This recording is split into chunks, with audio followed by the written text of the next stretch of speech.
Here's Coach Huff talking about the class of 2024. Well, first of all, I'll start off. I know I was joking with Coach Caldwell, but phenomenal job what they're able to do. I am a success chaser, so I've watched every press conference. I've watched all the highlights. And what she's doing, and I know we joke because we all have a good relationship in athletics, but what she's doing with the pieces that she has schematically as a coach is really intriguing. It's a little bit what we're trying to do with football, is trying to come up with a system that allows our student athletes to not be in an outmatched or outmanned position. And that's what they're doing. They're doing a heck of a job of it. Obviously, today is National Women's and Sports Day, and how fitting that our team, our women's basketball team, has a phenomenal victory, on today with 3,000, probably more than that. As I was coming across the parking lot, there were a line of like little kids. I was glad I'm coaching in college. Thank you, Christian and Brad. But just with the phenomenal crowd that was there today, obviously recognizing this day, all the women in our building, Kate Roll, Tori Brown, all of the student managers, all of the women and ladies in athletics, all the women and ladies on the board. It's a phenomenal day for recognition, and I think obviously sometimes it takes a day labeled National Women's and Sports Day, but hopefully these young ladies in our program know that we respect them every single day for what they do. To the wives of the football coaches, my wife included, who are behind the scenes, women in sports who have a tremendous job to do as well, to the wives of the boards and all the administrators. It's a really special day. It really is. Obviously celebrating Black History Month as well. I think you guys may have seen the video. I'm truly honored to represent a community and a university that celebrates everybody's differences, and I think obviously recognizing the Women in Sports Day is exactly what we are, Marshall. It's not I, it's not men, it's not women, it's we. And I think, what this month, this day, and this administration and board have been able to do has been phenomenal. Again, sometimes in progress, in the excitement of progress, you lose the vision of how far you come. I can't commend you guys as the board, the administration. In 22 months, Marshall has come a long way. And sometimes the excitement of what we've done takes away from us looking back on how far we've come. But we've come a long way. For the men and women in this room that have been here for a long time, there's been a lot of improvements. There's been a lot of progress. Are we there? Nope. Are we done? No. But just look at what has happened over the last 22, 24 months. It's phenomenal, and it's probably unrivaled in sports. I don't know. I know Kim and talks to a lot of different coaches. I talk to a lot of different coaches. I don't know another place in the country that has made the strides that we have, not only athletically, but holistically. I mean, enrollment's up. Enrollment's down across the country, and that's not just a Marshall thing. And our enrollment is up greatly. Our attendance is up. Attendance is down across the country. It's not a Marshall thing. But look at our stands. The kids were here today. I think it was last week. The women had a game, and it was a phenomenal crowd.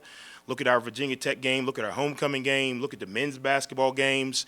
I've already seen the ticket numbers or sales for the baseball stadium. And I'm saying all this to make sure we understand that this is a day of holistic celebration. It's titled National Signing Day. It's titled Women in Sports Day. But anytime we get to celebrate together the progress we had, I think it helps us continue to move forward. So phenomenal. Baseball stadium opening, baseball season starting, softball season starting. I talked with Coach Bills. I talked with Coach Zirkle in holistic support. The first Herd home run hit in both of those stadiums, the person that returns that ball will get a signed helmet and football from the football program. Obviously, both of those are going to be historical moments. Obviously, the first home run in Coach Zirkle's tenure in that state, Herd home run. Now, if the opponent hits it, throw it away.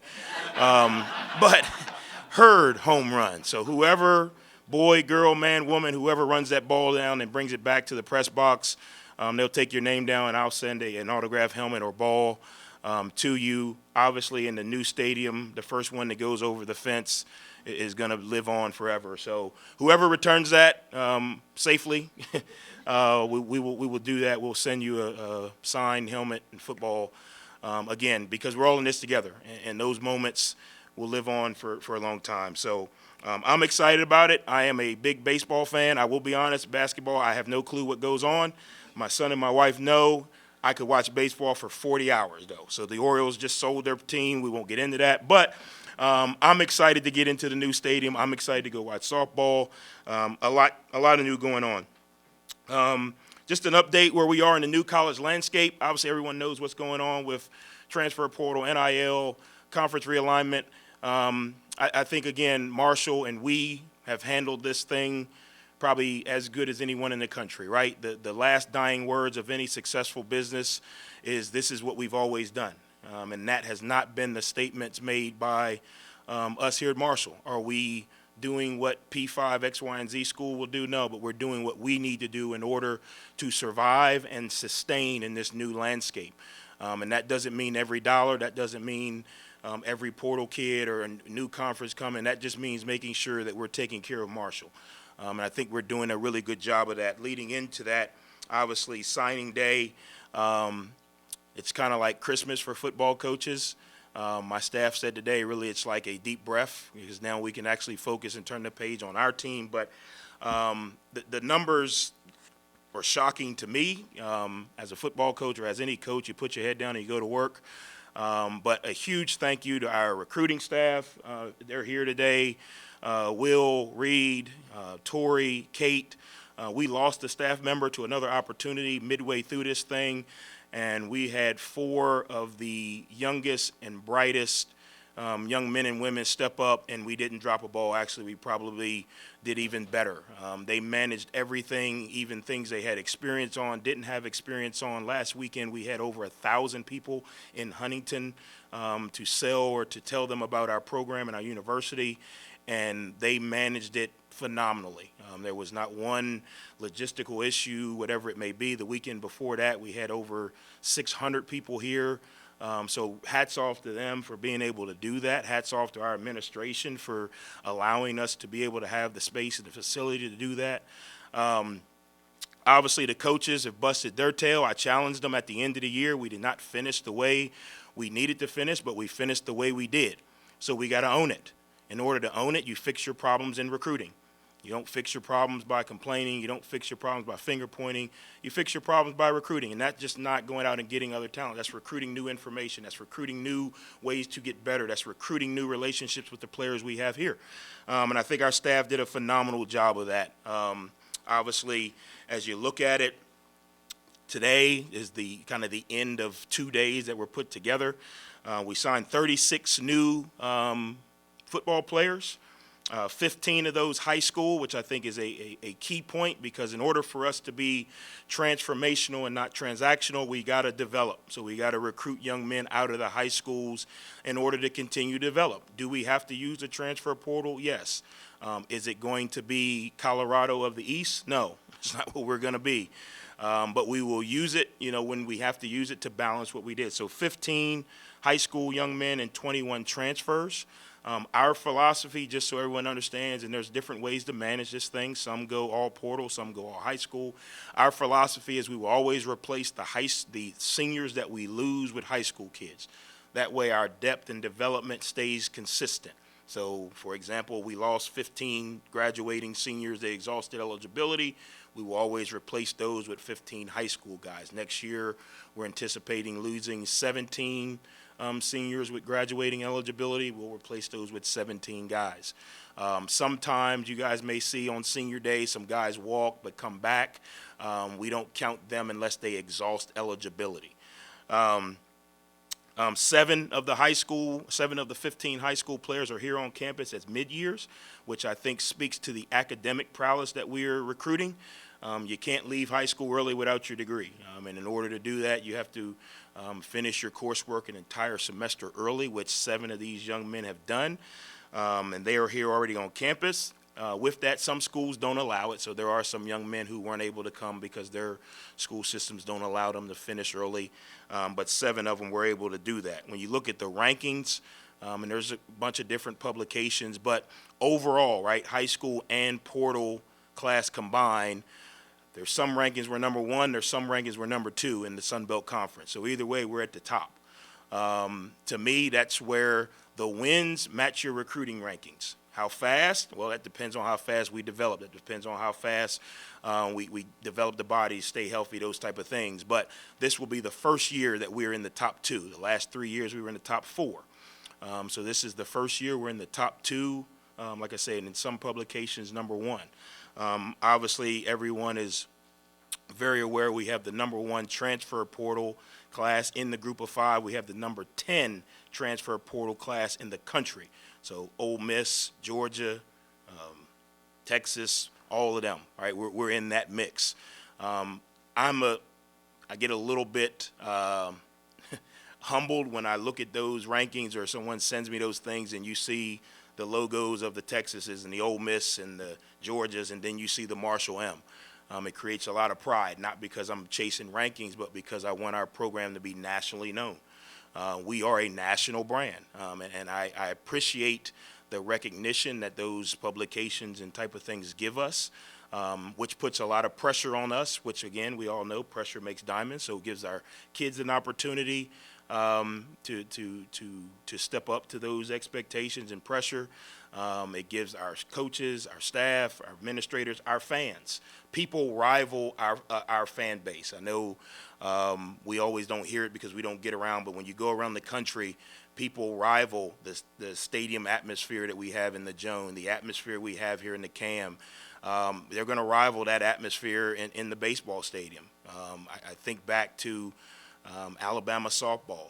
You don't see that at Group of 5 schools where there's kids climbing over the fence. The last time I saw that, Bo Jackson was playing. Like, kids were climbing over the fence to try to see the game. Those moments are special, and I'm happy to be a part of it. Out of that class, we have 12 Power 5 transfers. So out of that 25 or that 21 number, 12 of those guys are from Power 5 schools for whatever reason.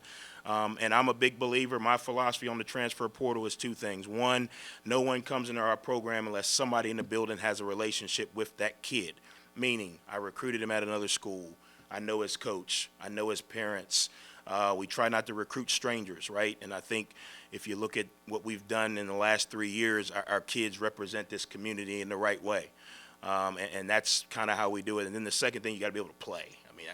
That's obviously a big part of it. So areas where we needed some improvement, we were able to kind of go out and bring some of those young men in. So, again, with that, a phenomenal day. I'm excited as ever about this class. I'm excited as ever about going into the spring semester. I'm as excited as I've ever been in my 3 years here about the progress that's been made here at Marshall. We've already got young men calling us about the new Brad Smith Business School. They know. These kids, the young man, where's Tuttle at? I think I can speak on the kid we signed today, right? Okay, legally? Okay, so the young man that we signed this morning, our recruiting staff worked late into the wee hours of the night. He goes to a school in Miami. When I went to visit him, he was just finishing an Ernest & Young presentation to present to the Ernest & Young firm in Florida. And one of the reasons, he was going to another school in the conference. He was committed to another school, decommitted, had a visit set up to another school in our conference. One of the reasons he signed with us is because of the Brad Smith Business School. He wants to get into business. We're all in this together. You trust me, what we are doing, people recognize. So obviously we got a lot of work to do in the Shuey building. I'll be the first to tell you. But our necks are bowed, our brows are high, we got bright eyes, and we're looking forward to the future. So with that, I open up with questions. Coach, in just the short time you've been here, the portal has changed, obviously, the complexion of college football. You mentioned you went out and got some Power 5 guys. Originally, I think everybody thought, the Power 5 guys will poach the group of 5 guys. How do you attract those players and tell them that this is where they want to be? Yeah, well, one, I think it's about what we've done in the last 3 years. People recognize what we've done. And when I say we, it's everybody. What we've done on the football field, what we've done opportunities-wise. When you send two guys to the Senior Bowl, that's a big deal, you know. And one of those guys is going to go to the NFL Combine, the top 25 or 30 players at each position. That people recognize that. And then the second thing I think is relationships, right? It doesn't matter how much money you have or don't have, it still comes down to relationships and getting on the phone with these kids and just telling them about how we take care of our guys, how we treat our guys. And then when they get here, this community does the job for us. This community, every person that has sat in my office and either committed or didn't commit said, Coach, before I came here, this is not the impression of Huntington or Marshall that I thought I was going to get. And I think it's getting in the community, it's being around our staff, it's being around our players and feeling that close family atmosphere. So I would say it's a combination between what we've done, relationships, and then obviously the Marshall community. It helps. It really does. Coach, this is the lifeblood of college athletics, and how neat is it when you start with that opening phone call or that first meeting with these guys, and then for them to finally say, yes, we're going to join your program? Yeah, it's good because it's a journey, and it really shows the value of good relationship developers. And I think sometimes coaches don't always acknowledge that. One of the things I look for when putting a staff together, whether that's on the field coach or a person working in recruiting or strength and conditioning, how well do you develop relationships? Because ultimately that's going to determine how hard you'll work. When you have a true, genuine relationship with somebody, you want them to do well. So you want to see them, succeed. So I think, again, and you look back, some of these kids we started recruiting in the 9th and 10th grade, you start getting names. I'm really getting old because one of the young men we transferred in, Jordan Houston, I was his first offer when I was working at Penn State. I was like, wow, I'm getting old. So he has been in school 6 years now since then. But that relationship, the first thing he said to me was, Coach, you were the first guy that believed in me. I want to play for you. Awesome. He transferred in from NC State, had a good career there, is looking to finish off his last year. But again, I just think it takes you back to those first, you walk into high school and the kid's, 30 pounds underweight and 2 inches too short, and you just develop the relationship. The other piece is the families. You start talking to families of parents and uncles and cousins. The young man who's coming for the business school, his cousin played here. And he hasn't taken a visit. So he signed sight unseen, but his cousin played here. His cousin said that's where you need to go. He did the research on the business school. He did the research on the football program. He talked to a couple guys on the team that are from his area. Coach, I'm coming. So I think, again, the relationship piece goes far beyond just, the coach and the recruit. It goes way back to all the greats that have played here. While I was down in Florida recruiting, I got a chance to have lunch or breakfast with Eric Kresser. He's training quarterbacks from 5 years old to the NFL. Well, somebody in that pipeline he's going to see and be able to give us information on and maybe help them get to Marshall. But based on his experience, he had a heck of an experience here when he was here. So the relationship piece is huge. When you look at, you mentioned the personnel turnover, but also some coaching turnover. How do you address, kind of where, let's look at the offense in particular, where they're heading under a new offensive coordinator, and kind of fitting pieces that you're bringing in as recruits to fit that mold? Yeah, well, first I'll say that the coaches that left, I appreciate their efforts. They did everything we asked them to do, and I wish them all the best. They did a heck of a job. The new guys that have came in, I'll be honest, this Seth Daggy guy is really good. I don't know if he can call a play, or I don't know what he does on Saturday afternoons, but from 7:30 a.m. to 11:30 at night when he leaves, the guy is really good. Really good teacher, really good perspective on the game. For those who don't know, Coach Daggy was the last quarterback to play for Mike Leach at Texas Tech. Every quarterback that played for Mike Leach at Texas Tech have been offensive coordinators or are offensive coordinators. He's the youngest of the group. He sees the game from a very different perspective, has a very good relationship or demeanor with the kids. I think what he's doing, and I know I've talked about Coach Caldwell, but I think, when you talk about the air raid system, you're really talking about a system that will allow stress to be taken off a certain position. You know, I think last year we did some really good things. Last couple of years we did some good things, but as you guys saw, when certain players weren't available, it put a lot of stress on another player or another position. Then all of a sudden someone's got to pick up the slack. I think with the air raid, it keeps it loose. You know, I think it's going to allow us to put athletes in space, and that's what college football is going to. People ask me all the time, what got you to go that route? So when we were struggling on offense, I went back and I looked over the last 5 years, all the top offenses in the country at any level of football, top 5 offenses, air raid. Well, there's your answer. You just got to do the research. The top 5 teams, now I didn't say wins, it's the top 5 offenses. So the top 5 offenses at every level, from Division I, Power 5 to Group of 5, 1AA, D2, all the way down to high school. The teams that are moving the ball on offense are running air raid. Well, that just shows that it's an offense that's going to allow you not to have a really, really good running back or a really, really good left tackle or a really, really good wide out. So we've got good players, and if this system can allow more good players to make plays for us, I think the Joan will be fun on Saturday afternoons. Speaking to the system with the evolution now of what you're doing or trying to do, did that change dynamically the type of player you're going after to make sure that you could still run what you wanted to do base but still have that flexibility? Well, I think what it does is it allows you to recruit more of good players. You're not looking for, hey, we have to have a guy that runs 4.3, or we have to have, this left tackle that is the best in the portal. What it did is, hey, there's a lot of good players in the portal. There's a lot of good players in high school. So you'd be able to bring more good players in, and as they develop, well, then they would become the great players. I don't know if we'll ever see another Rasheen Ali. I hope we do. But he was a special talent. Now we don't have to have a Rasheen Ali. We can have more good running backs that can still produce the same production collectively as maybe one really good Rasheen Ali. I'm still looking for Randy Moss. So if you guys see him at any high school, I will go. The Marshall plane has been helpful to us in the recruiting. I'll get on the Lamborghini of jets, and we will go find him. But the reality is that's a generational talent. So if we can get more good receivers and collectively put up the same production or effect that one player has, that's going to give us a lot more opportunity to be successful. Any further questions for Coach?